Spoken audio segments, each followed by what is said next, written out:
One piece chapter 1166 आ चुका है और ये चैप्टर काफी ज्यादा मस्त होने वाला है क्योंकि इसमें गॉड वैली पूरी तरीके से खत्म होते हुए देखने को मिल रहा है। यहाँ तक कि गॉड वैली पूरे पानी में डूब चुका है। और बात करें एल्बाफा किंग के बारे में तो वो भी देखने को मिलता है जो कांड करता है और माफी मांगने जाता है इमोस के पास। तो भाई ये पहले कर लेता, रॉक के साथ चला जाता और उसके साथ लड़ लेता, फिर माफी मांग लेता। और इसके साथ में ड्रैगन भी देखने को मिलता है जो पिछले चैप्टर में उसने कांड करा था ना, उसकी वजह से पनिशमेंट डाला गया और जेल में डाल दिया गया। तो ऐसे बहुत कुछ चीजें हमें देखने मिला इस चैप्टर में। तो इसके साथ ही वीडियो स्टार्ट करते हैं बिना टाइम वेस्ट के। चैप्टर का नाम है न्यू स्टोरी जो मैंने तुम्हें बता दिया है। और चैप्टर का स्पेशल में देखने को मिल रहा है पूरे स्ट्रो हेड एक क्रू मेंबर, साथ में यामोटो भी देखने को मिले और इस कैट का नाम मुझे याद नहीं आ रहा है। तो ये सब देखने को मिले जो स्वीट पोटैटो खा रहे हैं और गरम खा रहे हैं, जिसकी वजह से हमें रिएक्शन भी देखने को मिलता है पके हुए और पकड़े ऐसे टाइप के सीन देखने को मिलता है जो क्यूट है, नाम ही खास के बहुत ज्यादा प्यारी लग रही है। तो इसके साथ चैप्टर स्टार्टिंग हमें रॉक, रॉजर और गार्ड तीनों देखने को मिल रहे हैं मरे परे, सांसें चल रही है लेकिन चल नहीं पाएंगे। ये सब ऐसे हाल हो रखा है क्योंकि भाई जो पिछले चैप्टर में इन सब ने जो स्ट्रॉन्गेस्ट अटैक का कॉम्बो यूज किया था जिसके वजह से लिटरली रॉक के अंदर से जो इविल शक्ति थी वो तो चला गया, लेकिन ये सब चलने के लायक नहीं है अभी टाइम पे।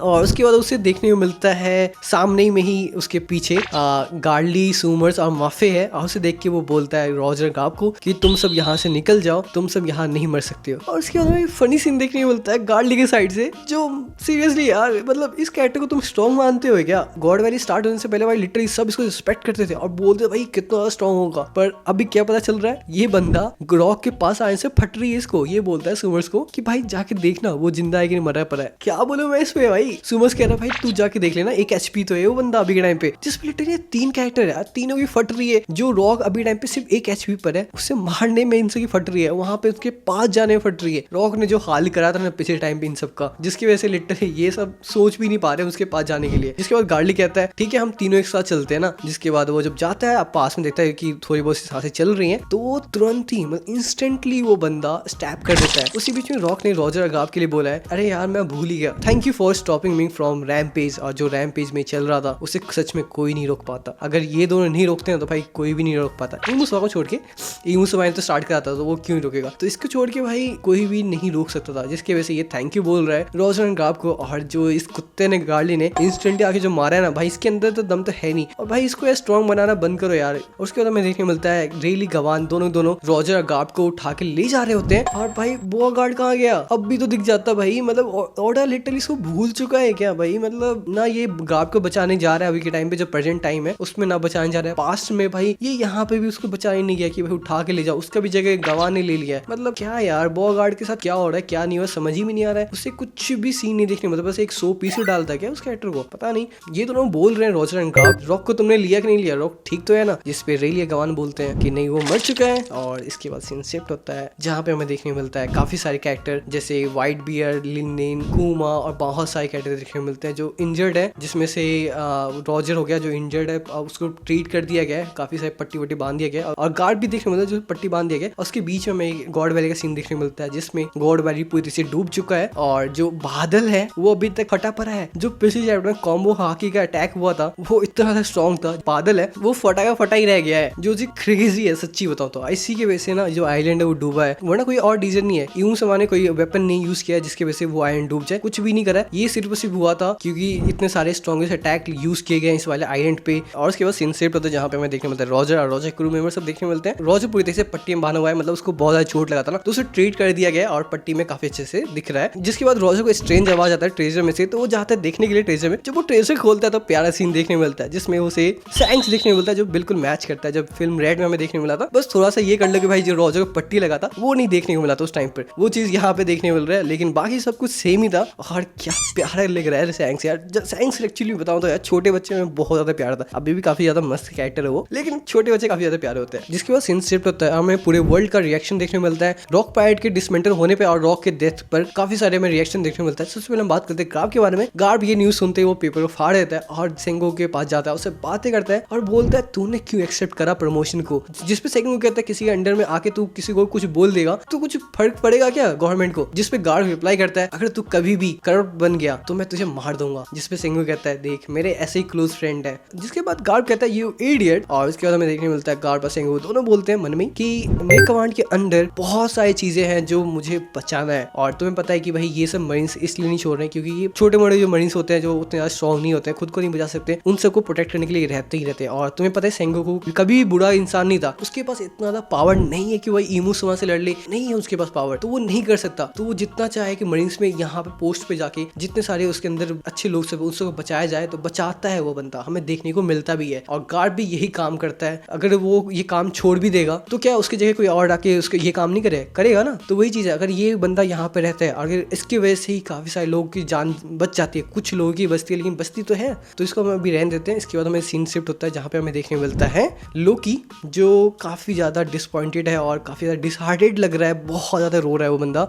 रॉक टी जिबे का डेथ का न्यूज सुन के उसे काफी ज्यादा बुरा लग रहा है। उसे वो बातें याद आ रही जो पिछले टाइम पे उसने करे थे रॉक के साथ कन्वर्सेशन, जिसमें हमें पता चलता है लोकी रॉक के क्रू में इसलिए ज्वाइन होना चाहता था कि उसे लगता था रॉक है सन गॉड निका, पर रॉक उसे बताता है कि भाई मैं कोई सन गॉड निका नहीं हूँ, मैं एक पैरेट हूँ जो बनना चाहता है किंग ऑफ वर्ल्ड बनना और वर्ल्ड को चेंज करना चाहता है। और तुम्हें पता है कि अभी टाइम पे जब वर्ल्ड किस तरह से चल रहा है, सेलेस्टाइन ले बनाने किसी को भी उठा के, तो ये सब मुझे लगता है रॉक चेंज करना चाहता है वर्ल्ड में जब वो कॉन्कर कर लेगा तब, लेकिन वो चीज अब नहीं कर पाएगा। लेकिन तुम्हें इसमें एक चीज देखने को मिला, लोकी सन गॉड की वजह से उसे फॉलो कर रहा था। तो क्या लगता है कि ये लूफी के साथ ज्वाइन कर सकता है? मुझे अब कंफर्म हो रहा है, मतलब एक अलायंस तो पक्का बनेगा। ज्वाइन का मुझे कुछ सही नहीं लग रहा क्योंकि ज्वाइन तो मेरे हिसाब से तो यामाटो ही लाइक करेगी, मेरे को ज्यादा होप है। और मुझे लगता भी है कि जो 10th मेंबर होगी वो यामाटो ही होगी, लेकिन और जो बंदे सब आएंगे वो अलायंस में ही आएंगे। जैसे हम लोकी की बात करें तो वो अलायंस में ही आएगा। तो मेरे हिसाब से तो यही है कि भाई लोकी ज्वाइन तो करेगा लेकिन अलायंस में ज्वाइन करेगा लूफी का, लेकिन जो 10th मेंबर होगा वो यामाटो ही होगी। ये चीज के लिए तो भाई मैं अभी भी एग्री करूंगा। तो इसके बाद सिंसियर होता है जहाँ पे हमें एल्वाफा किंग देखने मिलता है, हार्ल्ड, जो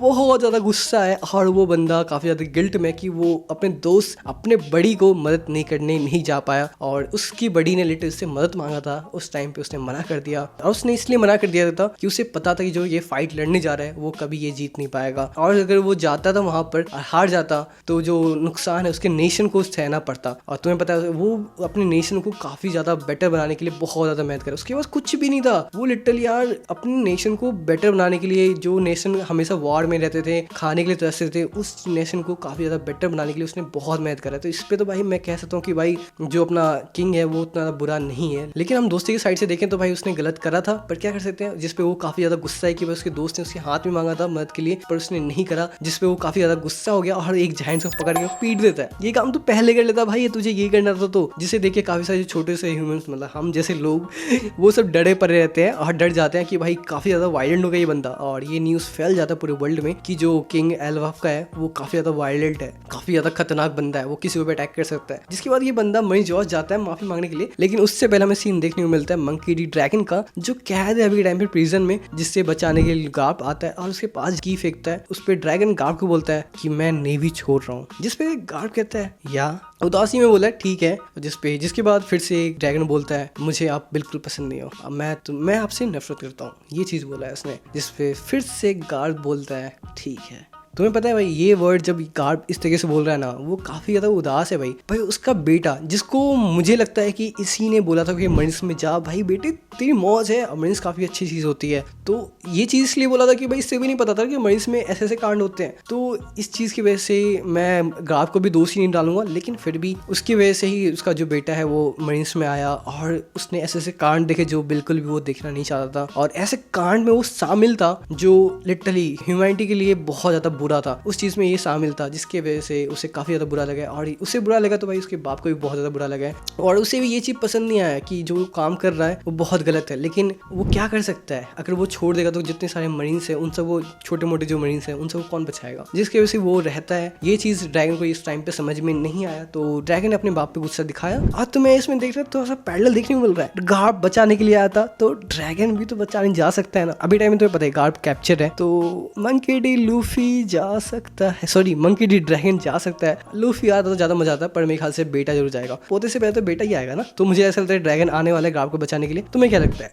इसके बाद हमें देखने को मिलता है जो हार्लेट है वो मरीन जॉस में जाता है और उसमें बात करता है, जितने सारे बड़े बड़े हेड होते हैं वहाँ के, उनसे से बात करता है, कहता है कि मुझे माफ कर दो, जो मैंने कांड किया था पिछले टाइम उसके लिए मैं काफी ज्यादा शर्मिंदा हूँ, मुझे माफ कर दो, और जो 1000 साल पहले हमारे लोगों ने कांड करे हैं उन सब के लिए भी मैं माफी मांगता हूँ, और उन सबको भुला दीजिए, और जो मेरे नेशन है उन सबको बिल्कुल भी कुछ कुछ मत कीजिए। और इसी बीच इस बंदे ने अपना जो सिंह है, दोनों सिंह, ठीक है, दोनों सिंह को तोड़ता है और उसको सौंपता है। कहता है कि इसके बदले ये मेरा सिंह ले लो और हमारे जो लोग हैं उन सबको माफ कर दो और हमारे बीच में एक पीसफुल डील कर दीजिए जिसमें हमारे बच्चे और आपके बच्चे साथ में खेलें, साथ में रहें, ये ऐसा हो। जिस पे लिटरली उसके मुंह से खून निकल रहा है, सिंह तोड़ा तो भाई खून तो निकलेगा ही ना, तो वो चीज़ हमें देखने मिल रहा है। जिसके बाद ये बंदा ये भी बोलता है, इसके लिए तुम मुझे स्लेव भी बना लोगे तो चलेगा, लेकिन मेरे नेशन को छोड़ दो। अब भाई सोचो भाई, अगर ये बंदा स्लेव होता तो क्या होता। और इमोसमा लेटर इसका क्या यूज करेगा। इमोसमा को क्या चाहिए, एक स्ट्रॉन्गेस्ट कैरेक्टर, रॉक जितना ही ये स्ट्रॉन्ग कैरेक्टर है, ठीक है। तो अगर ये इमो कंट्रोल में आ गया, इमो इससे क्या क्या करवा सकता है भाई, वो तो भाई अगले टाइम पे ही पता चलेगा। इसके बाद हमें लास्ट पेज में देखने मिलता है इमो की आंखें, जो काफी ज्यादा सुंदर है, जो बहुत टाइम से दिखते थे, बोर हो चुके हैं। और भाई मैं नहीं बोल रहा हूँ, अगर ये लड़की नहीं हुई तो भाई मैं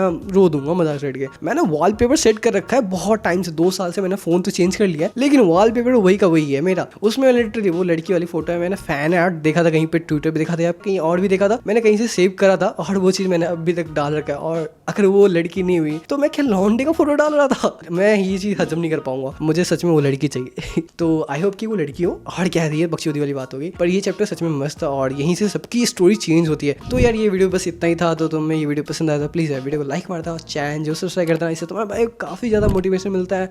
तो फिर मिलते हैं नेक्स्ट वीडियो के साथ। तो ये सेव की 5